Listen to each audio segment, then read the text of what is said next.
Between the two of them. The inside of Coates. Parker gets too heavily involved. And that's Whitehead and Coates.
Well, good evening, everyone, and welcome along to the VRRC, where we're about to hit the halfway point in the VRRC Porsche Cup, this two-class championship that has been entertaining us over the last 3 weeks.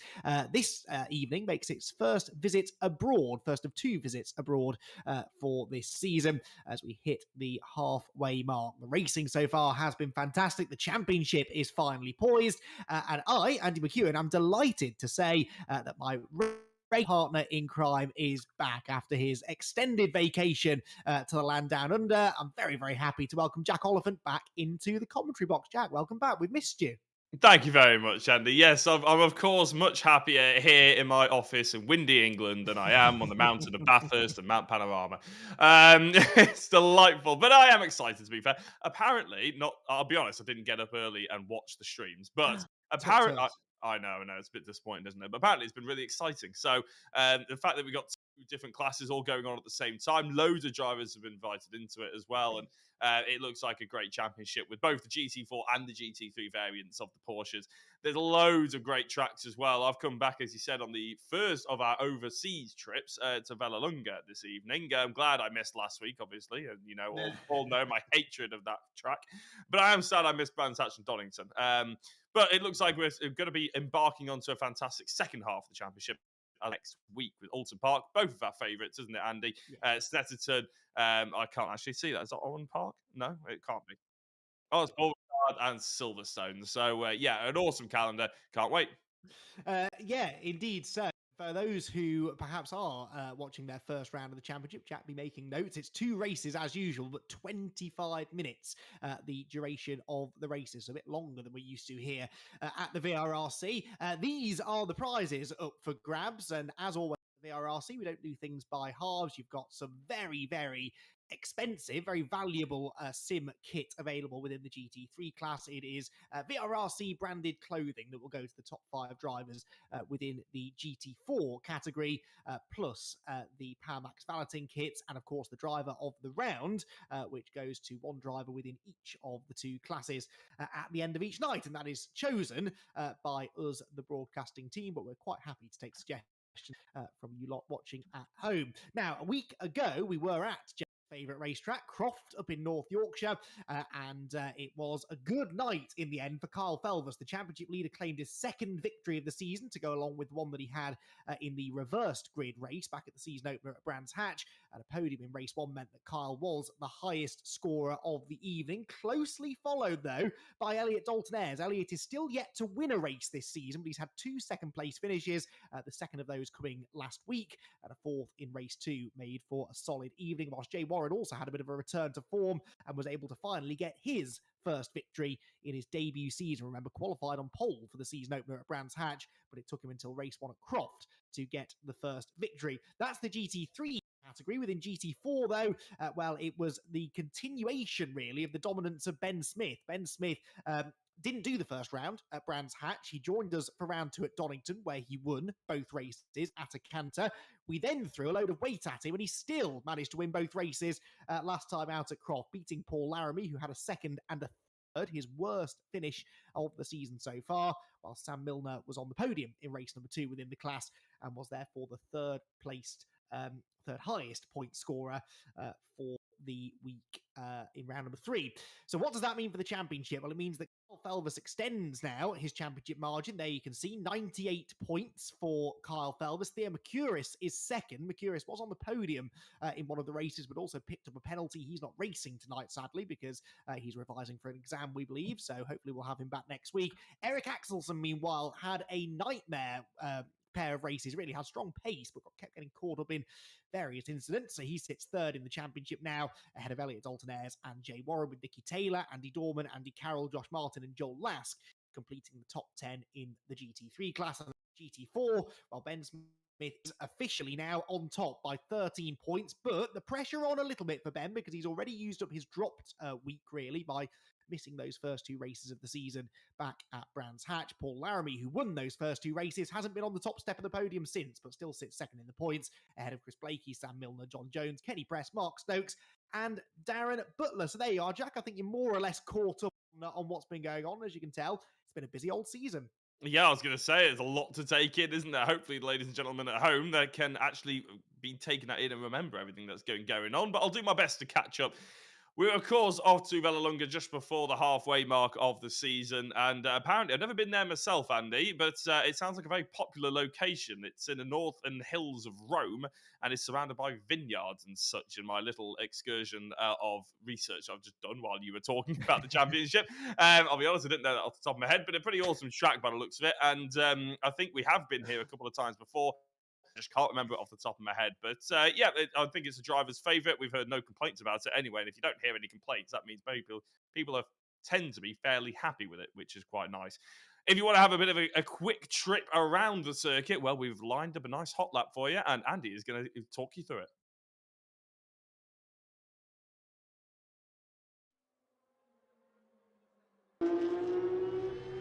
So here we go, back around the Vallelunga circuit, really a circuit of 2 halves. It starts very fast, very flowing, and before getting down to a very tight technical second half of the circuit. The right foot is planted flat to the floor for really the first 20-odd seconds of the lap, through the curve of Grande, not to be confused with the corner at Monza that bears the same name. Down the long straight and finally hit the brakes into the cambered double apex right-handers of Chimney 1 and 2. The exit from that corner really important there because it's another long drag now up over a slight crest and down towards Campagno, looking for the best overtaking opportunities on the circuit. It's a big braking zone into a long sweeping right-hand hairpin and into second gear properly for both classes of car. In fact, third gear, and holding in the foot car the downforce. Then a short shoot down to Sorate, which is a really good sort of 110-ish degree left-hander. Careful not to run too wide, and then you're just about flat out through this next left-hander before we head into the final complex of corners. An ever-tightening right-hand hairpin at Semaphoro leads you into the slowest corner on the track, perhaps the second only slowest corner on the calendars in a hairpin at Croft. That is Tornantino. Out of there we go, use all of the curve on the exit before you head into this awkward off-cambered left-right S's section. Again, so easy to run wide the curves in the Seto Quarter are like ice, particularly through that sequence of corners. Then into the final turn, named after the city the circuit is closest to is Roma. Out of that back right hand we head towards the timing line. Unfortunately, what is a real roller coaster lap. A couple of good places to overtake, but a couple of places where drivers could make some very costly errors.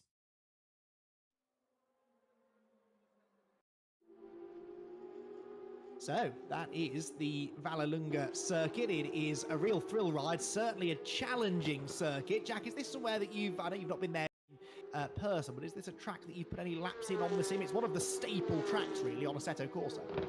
No, it's not somewhere I've actually experienced it virtually or in real life, like I mentioned earlier. So it looks a little bit of a tricky one, to be honest. Probably slightly out of my skill set. The drivers on the VRRC grid seem to have gotten to grips with it pretty well, though. However, with the likes, a whole host of actually drivers that I obviously haven't really come across before, but you guys have been covering over the last 3 or 4 weeks. I'm excited to see how they get on.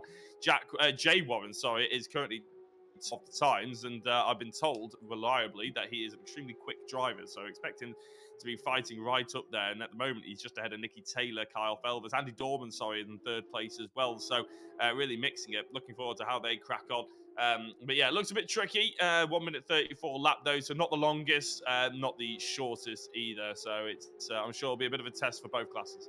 Yeah, it certainly is. And Jay Warren, we expect to be pretty quick tonight, really. 25 kilos on board this car, so I think he's a bit lighter now than he was for the last week or so. Really came out of the blocks very quickly at the season opener at Brands Hatch. And Jay is actually the son of Mark Warren, who is a real-world Porsche and former Ginetta GT Academy racer for a couple of seasons, so racing in the blood for young Jay. Indeed, yes, was a champion in the Ginetta GT Academy, something I really should have remembered because I was commentating on it at the time. Anyway, we'll move on. Carl Felvers heads into the pit lane. Championship leader, Jack, only 4th fastest so far. Yeah, maybe slightly disappointed. How far off is he? He's only about, well, less than a tenth of a second away from Andy Dorman. There's about 4 tenths separating the top 4 at the moment. Maybe Carl just hasn't quite got to grips with it. It's a very different looking car that he's sporting there with the orange and green. As we shoot back towards the GT4 class as well, this is Ben Smith, I believe, currently on pole position for the GT4s, just ahead of Paul Laramie and Chris Blakey. The difference in the top 3 or 4 of the GT4s is quite a lot bigger than the GT3s, though, isn't it, Andy? It's potentially, from looking at the graphics on the championship graphics anyway, it's a bit of a more stretched out field, shall we say, in the GT4.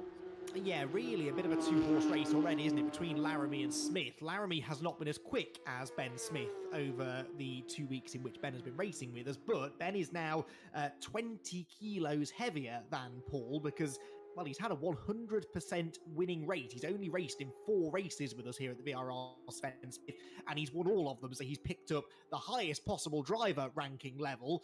And he's now picked up 25 kilos of championship success ballast as well. So he's on 50 kilos of success ballast.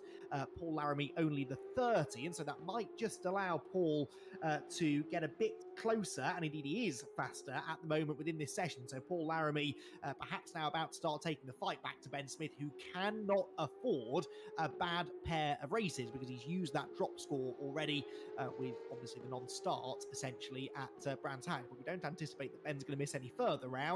So Laramie is going to have to well and truly take the fight to him. Laramie then accelerates towards the end of another lap, whilst Nicky Taylor makes his way towards that very same section of circuit as well. He's about halfway round the lap that he's on, and he's gone personal best, Jack, in Sector 1. So Nicky Taylor, who's had a bit of an up and down season, had his worst night of the season so far a week ago at Croft, and looks to have found some form again here at Vallelunga. Yeah, well, we can never keep Nicky Taylor down for long, can you? He's always entertaining. He's always a story ready to happen. And with any luck, he can obviously take the fight to Jay Warren. He currently is the leading driver to do such a thing. Second place is Sector 2, is nothing really to write home about. It is slightly quicker than Andy Dorman's Sector 2, and it's slightly quicker than Carl Felvers currently. So you never know. He could end up with still a pretty decent lap here as he rounds out the final couple of corners, I think. Going on to the main straight, what can he pull out of Sector 3? It's not a faster time. He is only 0.183 seconds away from Jay Warren, but that's quite an extensive gap when you consider when you look backwards, actually. And if you look at Carl Felvers to Elliot Dalton Ayres, it's less than a tenth. You look at Dalton Ayres to Lask, less than a tenth.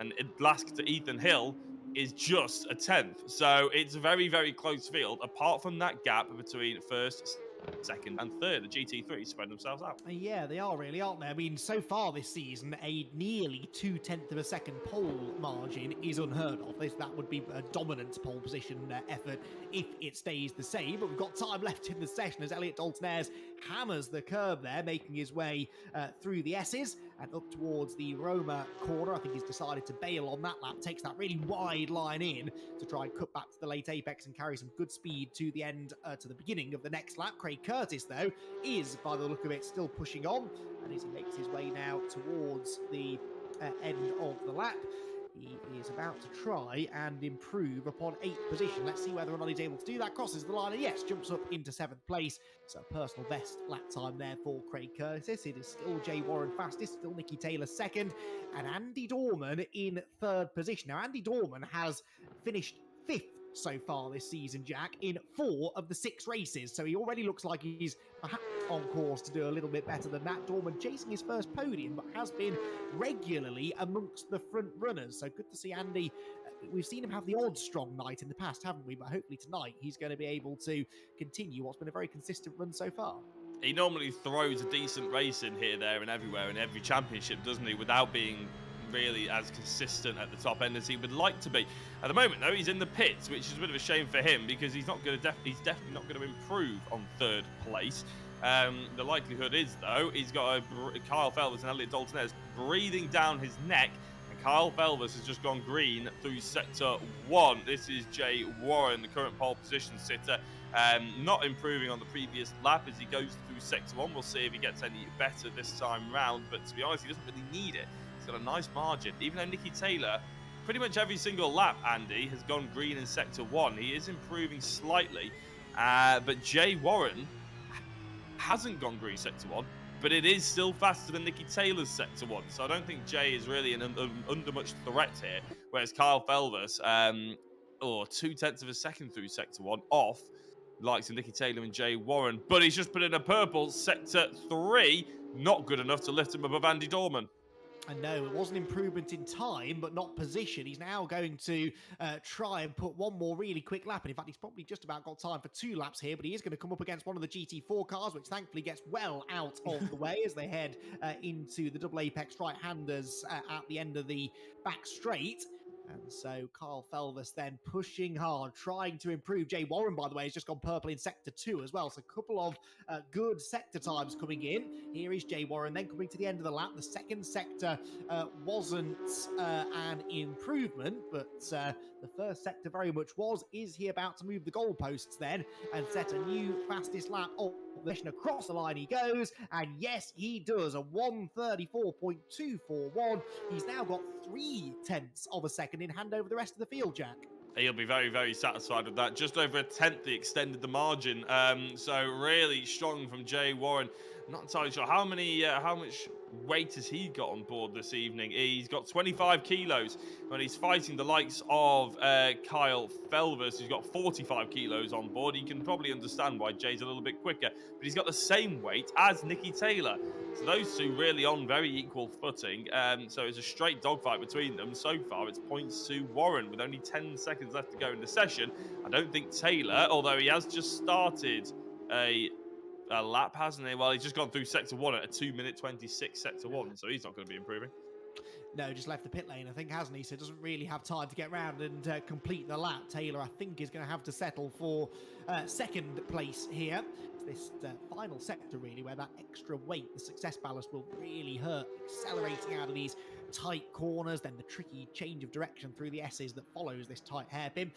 But Jay Warren not having to lug too much of that extra weight around, and I think that's really benefiting him as he works his way towards the end of the lap. In the GT4s, by the way, Ben Smith has got himself back ahead of Paul Larrabee, so Ben Smith on course for pole position. In that class, he heads for the pit lane now, content that he has done all he needs to. Paul Larrabee is also in the pit lane, and so there'll be no further changes within the GT4 category. So it looks as though it's a 3rd consecutive pole position of the season for Ben Smith, whilst Jay Warren is going to claim pole position for, I think, the 2nd time this season within the Cup class. Nobody else really looking like improving, or are they? Elliot Daltonez, he's seen the checkered flag already, though. He has improved in sector 1, but it's not going to, unfortunately, he's not going to be doing this lap time within the allocated 15 seconds of the session, whilst Josh Martin is doing Josh Martin things on the way into the pit lane. That is not the ideal way for him to conclude his session. So qualifying done with then here at Vallelunga. We'll be chatting to both of our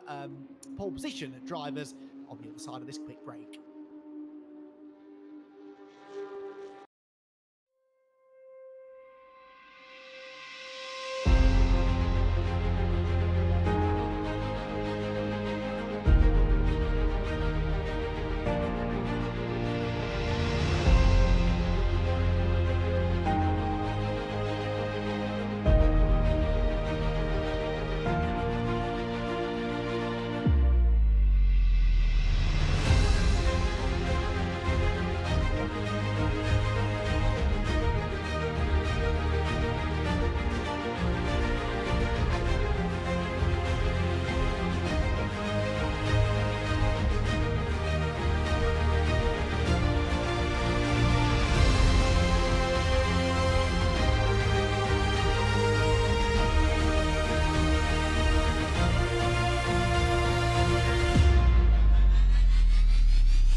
Well, welcome back to the VRRC qualifying done with here at Vallelunga, and we have got our two class pole position starters in the commentary booth with us. And I'm going to start by chatting to the GT3 Cup class pole sitter, Jay Warren, who's continued on from the form that we saw earlier on in the season. Jay, well done.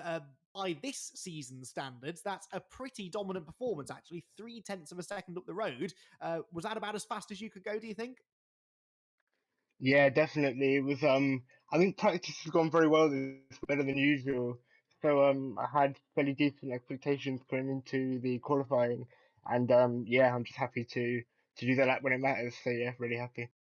That's interesting then. So you say that practice has gone better than usual. In what way? Is this just a track that you've really clicked with? And if so, why do you think that is?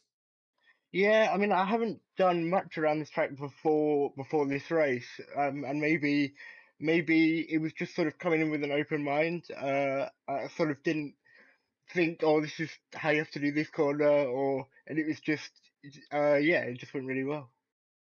Yeah, and hopefully the race will too. It would be handy for you, I think, to get a couple of race wins tonight. Obviously, got your first one last time out at Croft, but you've got a few points to try and gain over Kyle. Do you think tonight's the night in which you'll be able to do that? I think we need to take it, get through the first lap, and then if I can hold on to the lead, then yeah, I think hopefully I'm able to just run my own race. But I think the reverse grid race, Kyle and Theo are always very good at getting through the pack, and hopefully I can yeah do the same again, do the same as them today. Good stuff. Well, we wish you the very best of luck with that and with the first race. But for now, Jay, congrats on the pole position. And hopefully we'll be chatting to you again in half an hour or so. Thank you. So Jay Warren then gets the pole position within the Cup category. Jack, meanwhile, is able to catch up with the man who simply can't be stopped at the moment within the Cayman class. Yes, Ben Smith, hello. And, well, I've heard while I've been away, you've been utterly dominant and you've displayed that you're going to carry on as well here at Vallelunga. How's it feel? Very nice, very nice. That was tricky though. Paul's definitely hot on it this time, I must say, compared to maybe the last couple. So that was the best I could have gone by an absolute mile there. I was going to say, what's the track like, really? Have you driven Vallelunga much before? We've obviously at VRRC, we've done the English tracks, the British tracks, plenty of times. But our first overseas excursion, how are you finding it? Yeah, I quite like the track actually. I've never driven it before prior to well this week, but yeah, I'm really enjoying it. It's got a nice little flow to it, fast corners, slow corners, just feels really nice. And the championship, then you've jumped up to the top position, having obviously dropped that first round. Is it sort of on your mind that you've got to be pretty much perfect now to be beating Paul and without those any extra drops? Yeah, I mean it is, but at the end of the day, I just joined out to have a bit of fun, and that's definitely happening so far. So I'm happy either way. Well, that's decent. Well, you're getting your hands on some VRRC merch as it stands currently. So a bit of fun and a bit of winning is always nice, isn't it? Good luck, Ben, for the race, and potentially we'll be speaking to you after. Thank you very much. Hopefully see you in a bit. Excellent. So Ben Smith, very pleased, as you would expect, with yet another pole position. But he did suggest there, didn't he, that Paul Laramie might be able to present some slightly stiffer opposition to him this week, which certainly is what we would like to see. Right then, before we dive into the first race, time to update you on a few things going on here at the VRRC, including our fun races. Now, these change on a weekly basis, the car and track combination changing.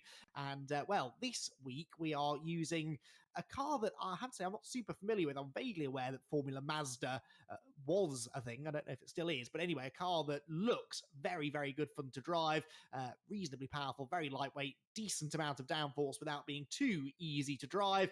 And really, the same could be said of the circuit, Bridgehampton. We raced there in a touring car championship, I seem to recall, a couple of seasons ago, and it produced some really fantastic racing, a challenging circuit. If you want to come and join in, then get involved on the VRRC Discord. They are free to enter these fun races. 8 o'clock on Sunday evening is the time that you need to turn up, Jack.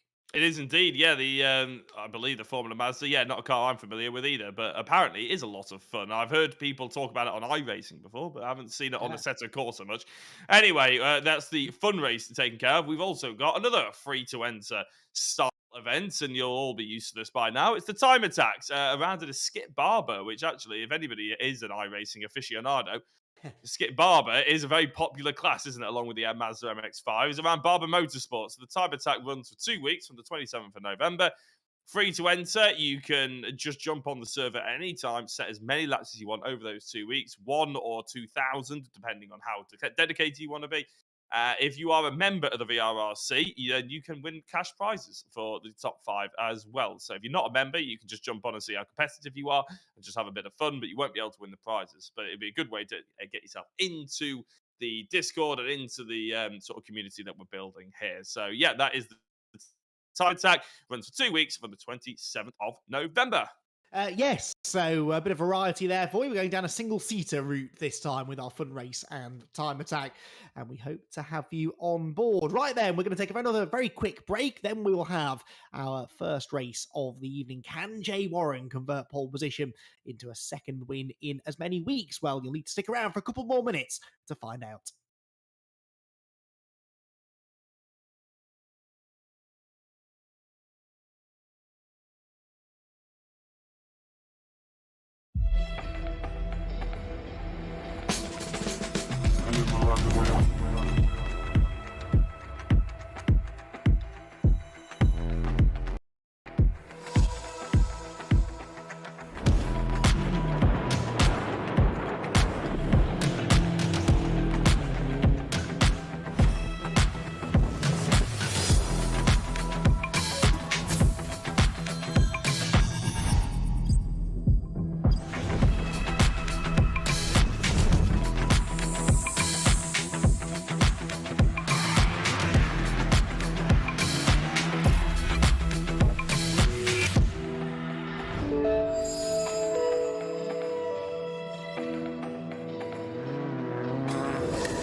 Issue, but we are ready to go racing now here at Vallelunga. Cars lined up on the grid ahead of the first of two 25-minute races this evening. And we've got Jay Warren on the front row of the grid alongside Nicky Taylor. Jay Warren, remember, sits 5th in the championship, Nicky Taylor 6th. So those two have been very evenly matched as the season's gone on, but they both have quite a few points to try and make up to close in on Kyle Felvis, the championship leader. Eric Axelson, of course, sits 3rd in the championship, and Eric Axelson will be taking the start of the race all the way down in 9th on the grid, so he has a lot of work to do as well. Within the Cayman class, it is Ben Smith and Paul Laramie on the front row of that grid, the two title contenders. 13 points the advantage for Ben Smith coming into this race, and he'll be keen to try and extend that if he can. So we're only a few seconds away from getting the red lights on, and then we will have that long run through the first few corners down towards the first big braking point at Chimney 1.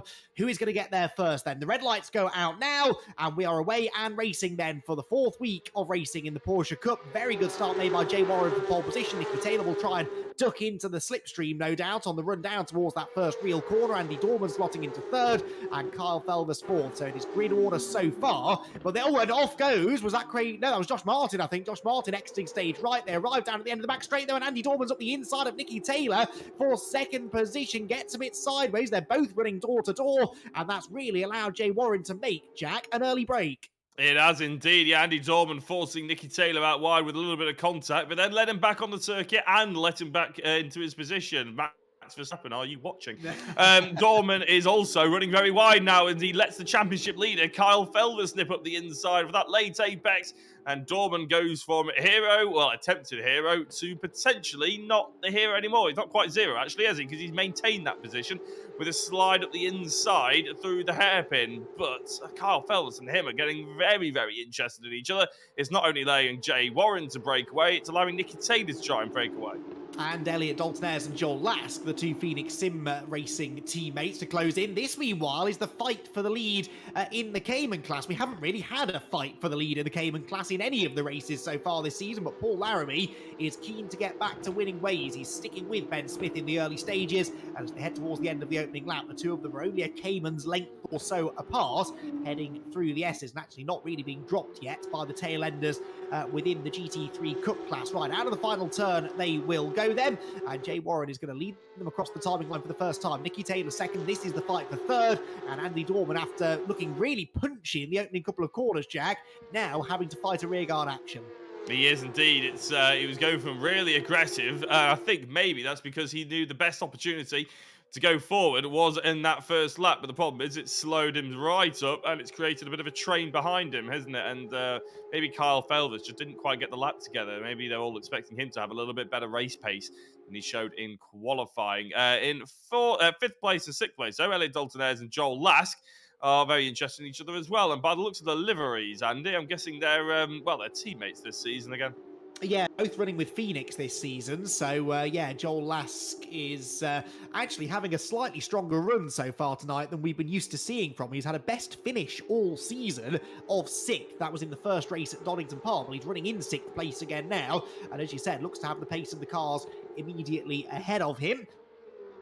Down towards the final little complex section we go, and very early apex there for Elliot Daltonaires. He tries to just roll up behind Carl Felvers, who is not exactly getting bottled in behind Andy Dorman, though Dorman made a mistake there, got a wheel on the grass heading into the hairpin, and just couldn't quite make the apex. But yeah, Felvers not really noticeably anyway, Jack, getting held up here by Andy Dorman. Dorman seems to have the pace for third place. It's just that no one is quite as quick as Warren and Taylor right now. Well, I think the difference between Dorman and then the top two is really the little mistakes that are getting introduced every so often.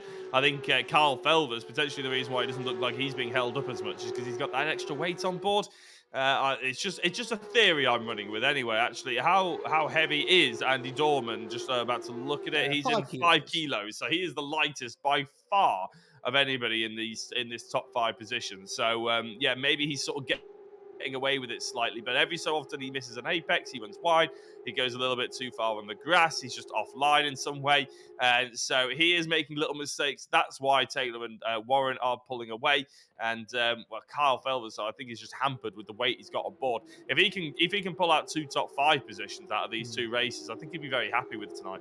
Yeah, exactly, and might then lose a bit of weight, of course, for next week at Oulton Park, which is possibly the hardest circuit on the calendar to carry the weight at, you would have to say, so might not be a bad plan. Meanwhile, back at the front, Nicky Taylor starting to reel in Jay Warren slightly. Now, Jack, what we've seen from Jay so far this season is he's very, very good in qualifying, because he gets his head down over the 15 minutes, he builds up the speed, and he can put a quick lap in.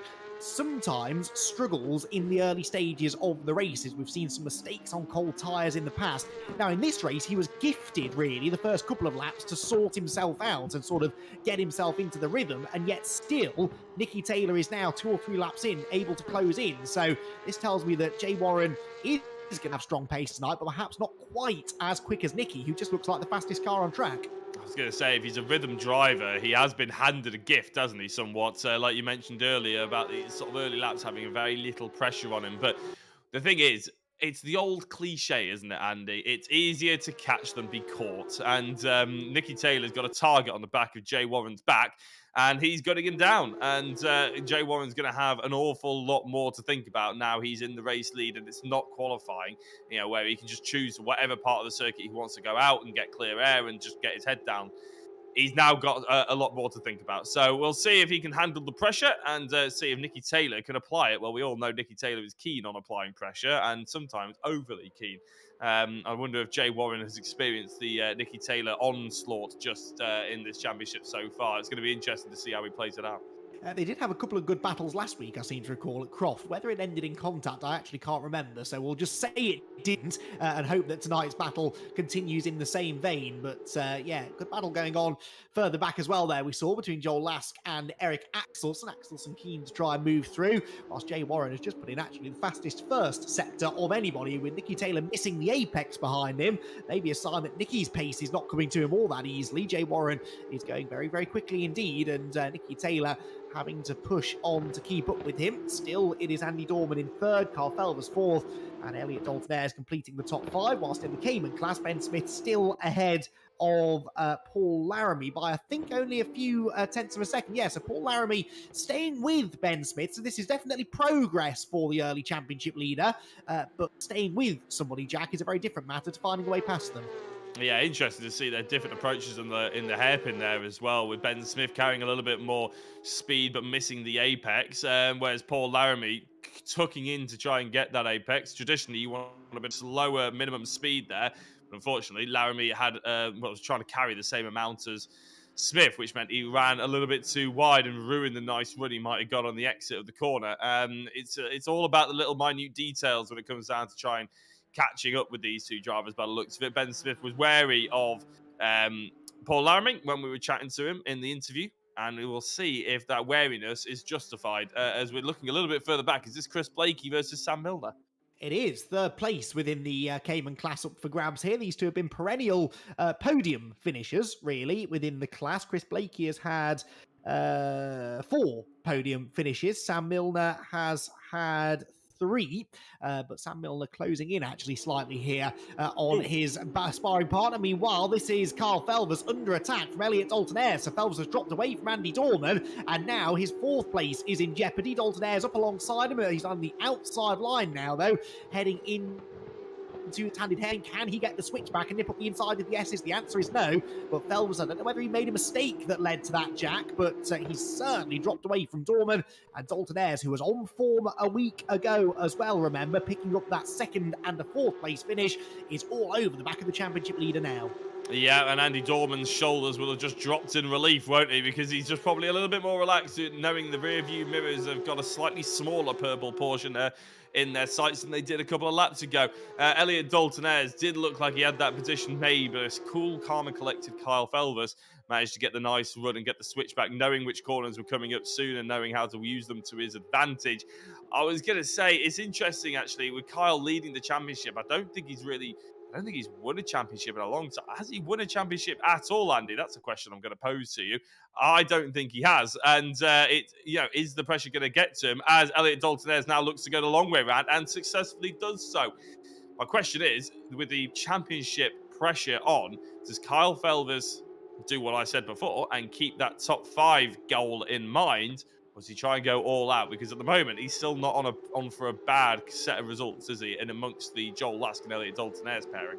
He said something very interesting in an interview. It was either last week or the week before, and I think it was about Theo Mercuris maybe, but he said he was under pressure from whichever driver it was that he was referring to, and he said, I genuinely considered just letting him through because he was much quicker than me. So Kyle is in one of those frames of mind this season where consistency, finishing the races, that's the priority. And I can't help but wonder whether he just almost waved Elliot Dalton through there, because Elliot, the run, he had the slipstream, he pulled alongside, and then he drove straight past Kyle down the straight. And I know that Kyle is 20 kilos heavier than Elliot right now, but I don't think it would have made that much of a difference. I'm pretty sure that Kyle, once he realised Elliot was attacking, decided to let him go. He now slots in just ahead of Joel Lask. These two have had plenty of run-ins over the previous seasons, and if Joel starts to apply the pressure, I wonder whether Kyle might feel the need to give away another place, but he's still inside that top 5 right now.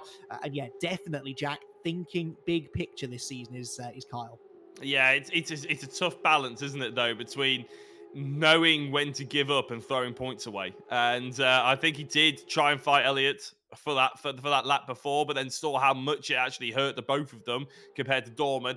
And I think you're right. I think he may have just waved him past just a touch. But you can't do that every lap. You can't do that with everybody who comes up to challenge you, because you end up all of a sudden wavering around the 8th or 9th position mark.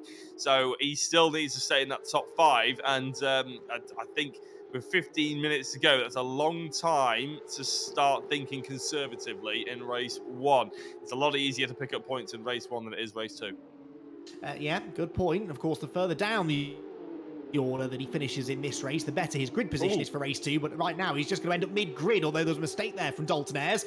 This is the last thing really that Kyle needs. If he has let Dalton Ayres through, he now doesn't really need Elliott to start defending and making mistakes, because that's going to hold Felvis up and drop him back into the clutches of Lask and Axelsen behind. And remember, Eric Axelsen third in the championship, 24 points at the moment, adrift of Kyle Felvis. And if he gets an opportunity to attack Kyle, then you can bet your bottom dollar that Eric will have a go. Out of the final corner they go then. Felvis more than close enough now to pick up a bit of a slipstream down the main straight. This is a good view to have, actually, looking back at Kyle to see what difference that weight is making in a straight line. Not a huge amount, really, although Kyle, you would expect really to be gaining in the toe. Now maybe he just starts to, but is he going to try and take a risk by having a big look up the inside into turn 4? No, brakes noticeably earlier than Dalton Ayres, who really fired it into the apex. You can do that there, though. There's quite a lot of positive camber on both of those corners. You can turn in early, gas it up nice and early as well, and the car typically seems to grip. So Dalton Ayres takes the defensive line, doesn't lose any speed on the exit of the corner, I should say, and for now at least Jack retains 4th place. It does indeed, yeah. 2 different lines going through the corner there shows that Dalton Ayres is maybe thinking a bit defensive. I think Joel Last just went off the circuit very quickly behind him. Yeah, I think he did. And all of a sudden he's fighting with Axelsen, and Carl Felvis will be loving that as Axelsen hits the inside curb massively. That's ruined his run somewhat, isn't it? And all of a sudden this 4-way battle has suddenly become 2 two-way battles for 5th and 7th position. Axelsen spins himself round. I don't think we've seen that for a long time, Andy. Well, that was bizarre, wasn't it? Lask out-braked himself, and I think Eric saw a chance to get alongside, gassed it up, but then Joel was kind of coming across to the late apex, so that's going to be a really interesting one, because although it was Axelsen dishing up the contact, he came out worse, and I actually think he will argue that Joel Lask sort of cut across his nose there, so we'll wait and see if anything is done of that, but that certainly hasn't helped Axelsen. That's the 2nd week in a row, Jack, that he's had a spin in race 1. And bear in mind, he is 3rd in the championship, just getting himself caught up in a few little incidents. Now that, as you say, is pretty unheard of, really. The Eric Axelsen of old would hardly ever get himself caught up in bits of contact like that, clumsy bits of contact like that, and that's 2 weeks in a row where he has. Now, I know that he's missed a couple of seasons racing with us. I wonder whether maybe there's a tiny bit of race rustiness creeping in, particularly when it comes to wheel-to-wheel combat. Well, if you remember back to pre-GT3 championship Eric Axelsen, he was perfect in terms of consistency. He was the personification of consistency. And then all of a sudden we started to see a few little bits of, a few hints of mistakes, outbraking himself and sliding the car a little bit, and potentially race ruining incidents, and we started to think, "Ooh, that's a bit suspicious." And then I think he stopped. He did stop racing, didn't he, for a touring car championship? And I think he's maybe lacking some of the practice, and maybe some race rustiness has come in. So it's a bit of a shame, that one. But like you said, it could have been nothing to do with that. It could have just been honest racing contact, couldn't it? And we don't really know, because we only get one view of it one time. The stewards get all views of it, and as many times as they want. So we'll see how that one ends up. As Elliott Dalton Ayres and Carl Felvis still try and catch up to the likes of Andy Dorman, who seems to find himself in a bit of no man's land, I think. But Nicky Taylor is quite close to Jay Warren, I think. No, actually, he's not. I don't know what my timing screen is saying. There is Nicky Taylor. Still about 1.4 seconds away. Yeah, gap's pretty static, although that might now start changing, because Jay Warren is about to start lapping some of the Caymans, although actually it's just John Jones, really. There's a big gap then to the rest of the Cayman field, and in fact, John pulls out of the way, not in the obvious place, but anyway, Jay Warren and Nicky Taylor do get past him without too much hassle. It did cost Jay a couple of tenths there, though. Look, that gap down to 1.2 seconds now, and Nicky Taylor will only need another couple of little fumbles for Warren. It'll be right on his case. There is Andy Dorman in 3rd, and then this the fight for 4th position. Elliott Dalton Ayres still taking that really early apex into the corners, drifts wide on the middle, but these corners are so long, Jack, that there are 2 or 3 different ways of attacking them, and as long as you pick up an apex somewhere along the way, it doesn't really seem to matter which way you go. And Elliott Dalton Ayres certainly making his lines work, because he's not under quite the sort of pressure now from Carl Felvis that he was a few laps ago. Ethan Hill's just put in a purple sector 1. Just worth shouting him out. I know he was on screen, but I was chatting about Eric Axelsen, so I've got to give him a shout out, Ethan Hill, here, because he has gone quick in sector 1, and he's got Craig Curtis ahead of him. So maybe the sort of enthusiasm to try and overtake for 8th position is spurring Ethan Hill to be a little bit quicker here. Josh Martin in 11th place has gone green in sector 1 as well. So quite a few people actually going quite quickly. You're right, Andy. It does look like a track with a various sort of quite long corners, and I'll be honest, that's not really my sort of track. I don't think I'd particularly love it, and apparently, according to Adrian in the YouTube chat, Kyle doesn't really love it either. And I can sort of understand why maybe he's struggling, and maybe he's trying to play the longer game. Then, if it's not his track, he doesn't feel confident enough to attack and overtake and everything like that. Then, yeah, picking up the points where it's needed is probably much more sensible. But by the looks of a few other people, Warren and Taylor, it certainly suits their driving style. Yeah, I do sort of take their point, though, with that, because, yeah, it's not the kind of track I like. I like the sort of short, sharp changes of direction, 90-degree corners, and, yeah, these sort of long, flowing corners that don't necessarily suit my driving style either. But, you know, as a championship contender, you've got to just try and get the best out of these rounds that you can. That, I'm sure, is what Alf Elvis is trying to do. So too, Paul Laramie, but it looks like he's going to have to settle for another second place here within the Cayman class, because he's dropped a couple of seconds back now from Ben Smith. Look, and this has been a really interesting race, probably a very frustrating one for Laramie, because it did look in the early stages like he was going to be able to take the fight to Ben Smith, but just gradually, as the laps have worn on, Ben Smith has just gained a 10th here, a 10th there, and try as he might, Laramie just can't match those lap times. And now Smith is very comfortable doing the times that he is as well, isn't he? Because he's rarely made a mistake, so he's able to do it consistently as ever, whereas maybe Laramie is pushing a little bit harder to try and catch up to Smith, and that's maybe meant he's put a wheel off, and you know, he's opened those gaps up a little bit further than he would like. But yeah, you can't deny Ben Smith is very quick. I'd be interested to see what he's like in the GT3 car. With a little bit more downforce, a little bit more grunt, whether he'd be at the front of the GT3s or whether he's maybe stuck down in sort of the top 5 position. I think with the pace he's shown in GT4, he certainly would be competitive. As we watch Ethan Hill now trying to get a bit of a run on Craig Curtis, going down into the sweeping right-left, nice and camber there. I have to say, that's a corner I would enjoy, but it's not a corner Ethan Hill has just enjoyed, because he's ended up overcooking it, missing the second apex, and well, somewhat screwing it up. But it reminds me somewhat of the first and second corner at Silverstone in the international circuit. That's sort of it's Abbey, isn't it? Not Copt. That's sort of right and left. Yeah, you're right, although this one has a lot more camber and looks a lot prettier. But yes, you're right, it's a similar sort of idea, isn't it? And really, the first sector of this track, so much fun. When you get down towards turns 4 and 5 as well, you can throw the car in, use the camber to catch you, and really get on the throttle nice and early. It's a great fun circuit to drive on, but not the easiest of places at which to overtake, and that certainly has been evident tonight so far, although no one really has got close enough to Jay Warren to try and overtake him. Nicky Taylor was closing in the early stages, but now Jay has got into that rhythm and has started to put together some really good laps again. We're into the closing stages now, and Jay looks good value for the race win, doesn't he, Jack, really? And, you know, if he can put together a solid second race, then he's got a very good chance of netting some good points, but that's really where Jay has been weak so far this season. He's had an 8th, a 7th and a 7th in the 2 reverse grid races, and we've always said, haven't we, that's where championships are won and lost. Yep, second race always much harder, and if you can perform in those, then you're always going to be in a good stead come the final couple of rounds. I've got a question for you, Andy, that's going to really test your memory here, but you did say that you commentated on Mark Warren in the real life championship as well.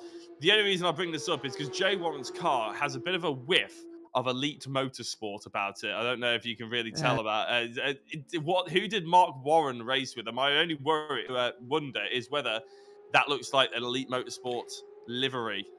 That is a lovely train of thought, but a pure coincidence, I'm afraid, because he raced with Raceway Motorsport, which is the team that Jay has entered into in this championship as well. But no, you're absolutely spot on. That is Elite Motorsport all over, which is interesting because they're a direct rival of Raceway Motorsport. Yes.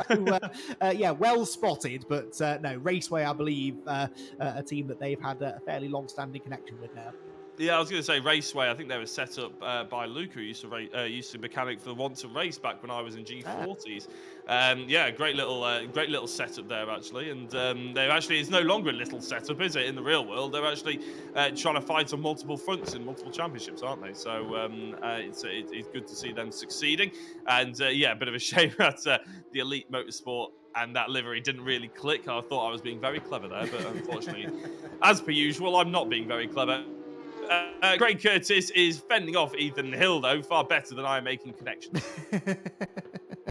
Yes, indeed. And Craig Curtis, 8th position at the moment. Then the Welshman, if you can't tell he's Welsh, just take one quick glance at his livery, which always stands out amongst the crowd. He's got Ethan Hill not far behind him, Andy Carroll not far ahead of him. Andy Carroll's someone who I really felt a bit sorry for last time out at Croft. He, well, in the end did manage to get back on the podium in race 2, but he got sort of muscled out a little bit at one point and then fought back nicely, actually, to get a season best finish of 2nd place, and not quite recreating that now, but that was in the reversed grid race. You never know, with race number 2 still to come, that could present an opportunity for him to get another couple of good results. Behind these 3, we've got Eric Axelson and Josh Martin, both of whom are recovering after early spins. Remember, Martin was off at the very first corner. Oh, and Axelson, who sails it off into the hairpin there at Companion, is almost getting into the back, actually, of Ethan Hill. Lost a bit of time as now Josh Martin closes in, but Axelson needs to try here, Jack,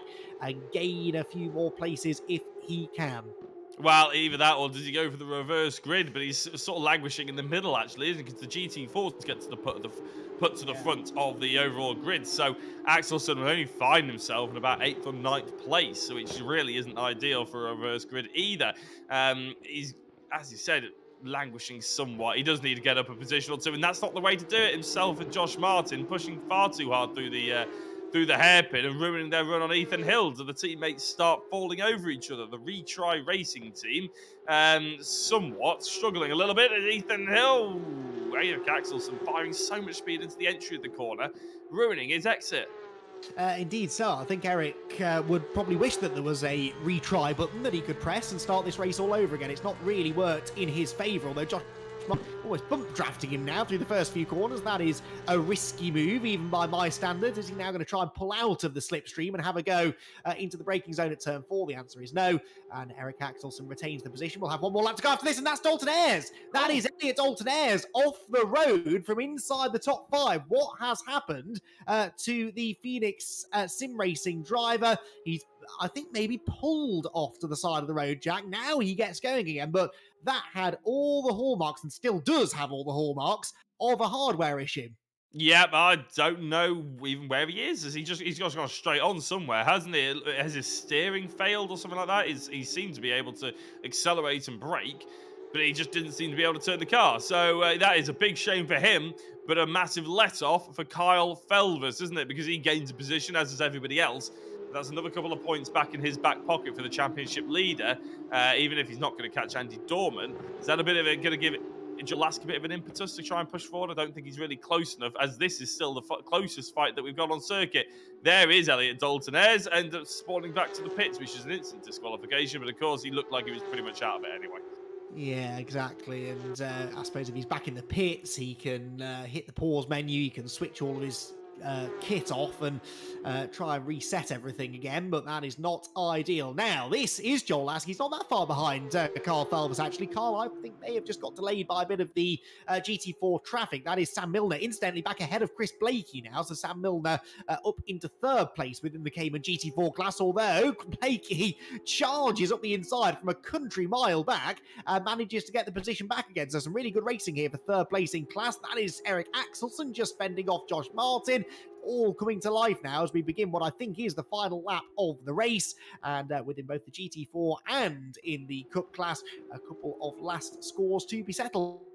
They just look so chaotic, these two, don't they? Which is something that we're so unused to when it comes to, if that was a word, I just realised I just made up a word.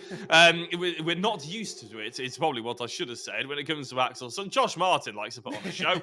Let's face it, we're not surprised by that one. And if anything, I'm just a bit of a shame we don't have the Zoom meeting for him, because he'd probably be doing it one-handed while drinking a martini or something. But it's, yeah, a bit strange from Axelson. Maybe they're fighting each other and enjoying themselves. Hopefully that's the case anyway, because they're not going particularly quickly. Unlike this man, Jay Warren, who has somewhat been quite, well, he's reigned supreme, hasn't he, in this race? Qualified in pole position, and he's going to win race 1. Yes, he is. Final corner then, a lights to flag victory for Jay Warren, who claims his second victory of the season and moves himself well and truly into championship contention. It's Nicky Taylor who comes home second, and Andy Dorman gets himself onto the podium. That is Andy's first podium finish of the season, and finally finished out of 5th position. Then we've got Carl Felvis and Joel Lask, Andy Carroll next ahead of Craig Curtis, with Ethan Hill, Eric Axelson and Josh Martin completing the top 10. Now, within the Cayman class, Jack, Ben Smith had to work harder for this, definitely, no doubt about that. But in the end, look at the margin he's pulled over Paul Laramie. That is just sheer consistency.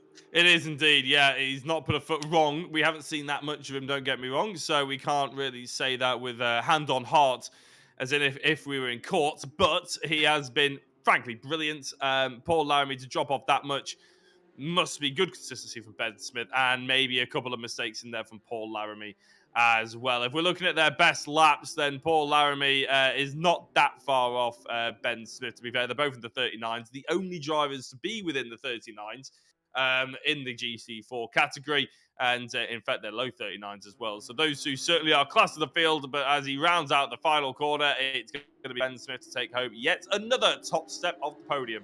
Win 5 from 5, still a 100% winning record for Ben Smith. Paul Laramie comes home second, and it's already been Sam Milner who has claimed the final spot on the GT4 class podium. So another podium finish for him, but Paul Laramie, more points lost to Ben Smith. And, well, he's going to have to rely on a bit of good fortune, I think, now in race 2. Try and undo some of the damage. Well, that second race will be coming your way very shortly. Before that, we're going to take a very quick break, after which we'll chat to our top 3 drivers from each class.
Welcome back, everybody. Race 1 in the books here from Vallelunga, and it is another lights to flag victory, actually in both classes, but within the GT3 Cup class, it was Jay Warren who was able to claim his second victory in as many weeks and claw back some nice championship points against his title rivals. And Jay, along with the rest of the podium gang, join us now in the commentary box. So, Jay, that went pretty much according to plan, you'd have to say. You started from pole, and actually, because of some of the early battling behind you, you were gifted that nice little lead, weren't you? And that sort of meant you could just kind of settle into the race and take control of it from there.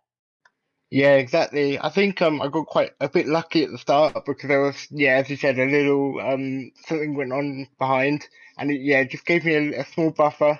And then from then, yeah, it was just about pushing flat out. I mean, it was very intense. Nicky was very quick, so it was just about like trying to do qualifying lap after qualifying lap. It was, yeah, really intense.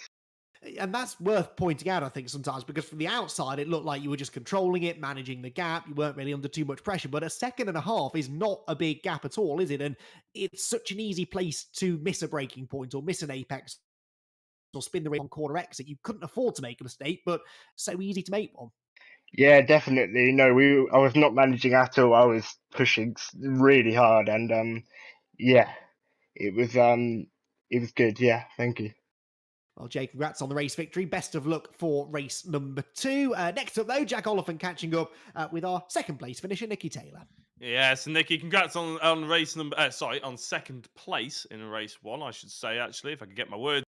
It looked like a fairly uneventful race after the first 3 laps. Yeah, pretty much that is what happened. Kind of, I got through at the start. Like I had a really decent start. And then Andy, I didn't expect Andy to come down my inside, so I saw him come down my inside at the last minute, and I thought, screw it, I'll just bail left just in case. I don't want to come into contact. And then I think we managed to both get through the corner all right, and then he started battling a bit with Kyle, so gave me the break. And then I was trying to catch Jay with also conserving tyres because my front right was going off a bit, so that was a bit sketchy. And then had a few moments there which I just needed to iron out. If I hadn't had the moments, I think I would have been at least within more of a chance of getting Jay because of the GT4s. But just consistent. And for me, it's probably the first round of actually being decently on pace. So just happy to come away with second. Do you reckon you could have pushed a little bit harder if you knew it wasn't a 25-minute race? Because early doors, you did look like you could catch up to the back of Warren. I mean, I tried to push as hard as I could at the start, and it was gaining on Jay, and it seemed to be going quite well. And then I just as I said, I made a few little mistakes, and it just cost me the gap. Like the gap went from about a second to about 1.5 in like one lap, and then and then at the time I was just too far back to even mount a challenge when the GT4s were there. But still decent points haul, and so far going quite well. Well, Nicky, it was entertaining for us to watch in the early stages. Hopefully, and you normally do, you'll provide some drama in race number 2. Good luck for it. Hopefully so. Cheers. Thank you very much, Nicky. Now, third position within the Cup class was Andy Dorman. Yes, he was. There we go. So I didn't see you in the chat then, Andy. But Andy, welcome to the podium for the first time. I mean, he came close a couple of times earlier on the season, but a very consistent season. But what do you think has changed tonight to allow you to break into the top 3? I think it's just the challenging track. It doesn't take much of a mistake to knock you quite far back, I think, in qualifying. And you obviously weren't making mistakes, so it must be the kind of track that you really gel with then. Is it the sort of fast flow nature of the track, or is it that more technical second half that you really enjoy? I quite enjoy the second half, but it is really difficult to keep it in a straight line. It wants to go sideways and run wide on corners and things. Well, you kept that in check, thankfully. You're going to have to do the same again now in race number 2. But, you've managed to perform pretty well in these reverse grid races so far this season. So what do you think the likelihood is of another podium? It'll be really tough around here, but we'll give it a go. Excellent. We're looking forward to it. Andy, thank you very much for having a chat with us, and best of luck for race number 2. So that is the podium trio from the Cup class, but we've got 3 more to chat to, Jack, starting with our Cayman GT4 class victor. Yes, Andy Dorman, short, sharp, and to the point there, isn't he? He just wants to get through, get off to his cup of tea. Anyway, we are with the GT4s. You're absolutely right. And it's Ben Smith who took not only pole position, but a lights to flag victory. And I think it was the fifth win of the season as well, actually, winning every single race he's been in. Ben, big congratulations. Oh, thank you very much. Oh, that was good. That was really good. Yeah, it was very impressive indeed. But Laramie, looked like in the early stages of the race, had you in check somewhat. Was it a bit of hard work, a bit of a headache at the start?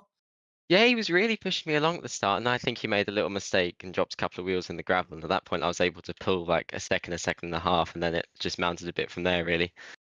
Your times, though, they looked very consistent and very impressive indeed, at the low 39s especially. Was that something that you just sort of got your head down and that's all you were focusing on?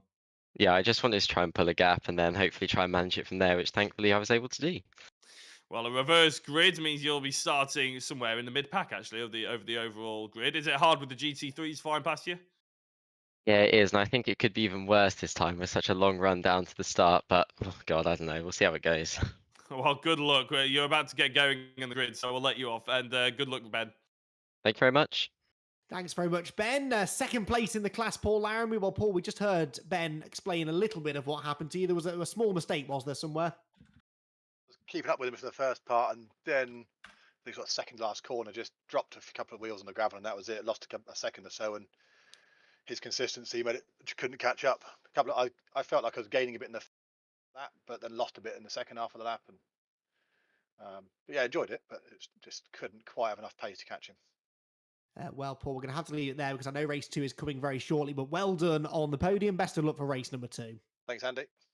And one more to have a chat with. It's our third place finisher in the class, Chris Blakey. Yes, Evening, Chris, it looked like a bit of a hard work that, but was it satisfied? Did you enjoy it? Yeah, it was good fun. I cocked up the start and I span once and had a half spin, so it was a bit of a mare. Good racing with Sam though, so yeah, I was quite surprised I got third back. Well, hopefully the GT3s can avoid you and you can reignite that battle with Sam in the second race. We will have to leave you because you only got before the start of the race. Thanks, guys.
Well, welcome back, everyone. Race number 2, literally about to get underway here from Vallelunga. We've got the Caymans at the front, the Cup cars behind, a full reverse grid for the lot of them. Thankfully, a long run down into the first corner. Let's see what happens. Well, it's not a good start from Sal Milner at the front of the field, so Paul Larrabee breaks through. Kei Kogashiwa in the pink BWT liveried car coming through as well, and there's already contact, and that's Nicky Taylor, Craig Curtis and Andy Dorman all off as well, but the two of the race one podium finishers in strife before we even get to turn number 1. Look at Jay Warren there, the yellow and black car trying to pick his way through as well. It is Kei Kogashiwa though who leads the way, Josh Martin in second position, Eric Axelson third, and Kyle Felvers up into fourth position. We heard Jay Warren say earlier on that is Kyle's big strength, really, big advantage over the rest of them, his ability to make that early progress in the reverse grid races, and he's done it again, Jack. He has indeed, and he's got Axelson and Josh Martin ahead of him, and in seasons gone past, we'd say that's a very difficult couple of drivers to get past. Kei Kogashiwa, as we mentioned, is in the lead currently. I have to say, I haven't commentated on him before, but he looks like maybe he's not making too many mistakes at the beginning of this race, which is nice to see. So taking it in his stride, this reverse grid. Ethan Hill, Joel Lask, and Elliot Daltonez, though, is a battle that's about to kick off, and it already is as I'm talking. Ethan Hill running a little bit wide because he had just a nose of Joel Lask up his inside, and he knew that it's going to be better to try and defend. But he goes wide, there's contact. I can't say I'm blaming Joel Lask too much for it. He didn't overtake him in the end either. But Ethan Hill was running a little bit wide and sliding the back end as well through the S's. Andy, this has got danger written all over it for him. Oh, he's got cold tyres written all over it as well. I think that's the big problem here for Ethan Hill. And now Lask looks on the inside, almost has a nibble at the rear bumper of the 5th place man. But this is creating a real roadblock. The top 4 have gone. They've scarpered up the road. Meanwhile, in the Cayman class, there you saw it was Ben Smith still leading the way. But Kei Kogashiwa leading overall within the Cup class. Josh Martin second and Eric Axelson third. All 3 drivers who would dearly love a good race result here tonight. And they've got the points leader, Carl Felver, seeing an opportunity to score well just behind them. Hill still 5th. Joel Lask there has actually given away his 6th position to Elliot Daltonez, his teammates. So Elliot Daltonez trying to make up for seemingly a hardware issue in race number 1, making some nice progress. And then it is Jay Warren. So Jay Warren only in 8th place for the time being. But look, the battling up in front, Jack, should give those further back an opportunity to close in. I think Kyle Felvers is the driver that's probably going to be most appreciative of this little holding up that Kai is giving the front 2. The second and third place driver, because Ethan Hill doesn't look like he's really concentrating on going forward, does he? He's concentrating more on fending off the likes of Daltonez. and Joel Lask, whereas Josh Martin and Eric Axelson so far can't get past the pink Porsche. Here is Ethan Hill yet again, just sweeping out, able to take that racing line as Elliot Dalton has looked at the inside, but there was never really anything on there, was there, Andy? It seemed like he was just offline for the sake of it. Ethan Hill, knowing full well he wasn't in any kind of danger, but there is Jay Warren just behind. If the two Phoenix drivers aren't careful, they're going to start getting picked off. Yeah, and Jay will really want to try and clear these three as quickly as possible to set off after the leaders, where we have had a change. Eric Axelson now up into second place. So Axelson clears Josh Martin at the final corner. Not really a place where you tend to see a huge amount of overtaking, but Josh Martin is coming back at him now. Look, in the slipstream through turns 1 and 2, and then down the long run towards turn 4. Will we see Josh Martin make a move? Carl Felvis, interestingly, not really able to get within striking range as of yet, as they drop down into turns 4 and 5 then. Kogashiwa hanging on.